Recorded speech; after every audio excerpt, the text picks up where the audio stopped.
దేవుని బిడ్డలారా, ఉన్నత కులం నీచ కులం అని పెట్టుకుంది మానవులే. దేవుడు ఎవరికి కులాన్ని నియమించలేదు, దేవుడు ఎవరికి కులాన్ని పెట్టలేదు. ఆ దినాల్లో మనుషులు ఈ కులాలను నియమించారు, మంచి కోసమే నియమించారు. వారు చేసే పనిని బట్టి ఆ పేరు పెట్టారంతే. దేవుని బిడ్డలారా, రాను రాను రాను రాను మనిషిలో అదో రకమైన తారతమ్య భావన ఏర్పడి, నేను గొప్పగా కనిపించాలి అన్న మనస్సు ఏర్పడి మనుషులకు అనుకూలంగా మలిచేశారు. ఈ దినాల్లో కూడా ఉన్నాయి. పెద్ద కులం, చిన్న కులం, ఉన్నత కులం, దళిత కులం.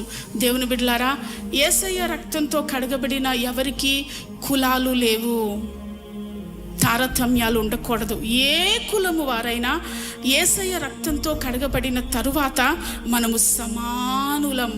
సమానులం. హెచ్చు తగ్గులు ఎవరిలోనూ ఉండకూడదు. యేసయ్య రక్తంతో కడగబడిన బిడ్డలు కుల ప్రసక్తి తీసుకురాకూడదు. వివాహ విషయంలోనైనా మిగతా సందర్భాల్లోనైనా కుల ప్రసక్తి తీసుకురాకూడదు. యేసయ్యకు కులం లేదు కాబట్టి ఆయన రక్తంతో కడగబడిన మనకు కూడా కులం లేదు. యేసయ్య రక్తంలో కులం లేదు. రక్తంలో కులం ఉందా? దేవుని బిడ్డలారా, ఇప్పుడు మనము బ్లడ్ డొనేట్ చేస్తాం కదా, రక్తం ఎక్కించుకునే వారికి సీరియస్ కండిషన్లో అది ఏ కులం వారి బ్లడ్డో తెలుసుద్దా? తెలియదు కదా. మరెందుకు కులాలు? అంటే మనం ప్రాణం పోయే అత్యవసరమైన సందర్భాల్లో మనకు కులం అవసరం లేదు, ఏ రక్తమైనా ఎక్కించుకుంటాం శరీరంలోనికి.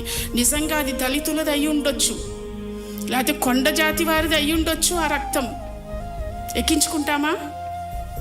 ప్రాణం పోతుంది కదండి. మరి అటువంటిప్పుడు కులాలు చూస్తామా?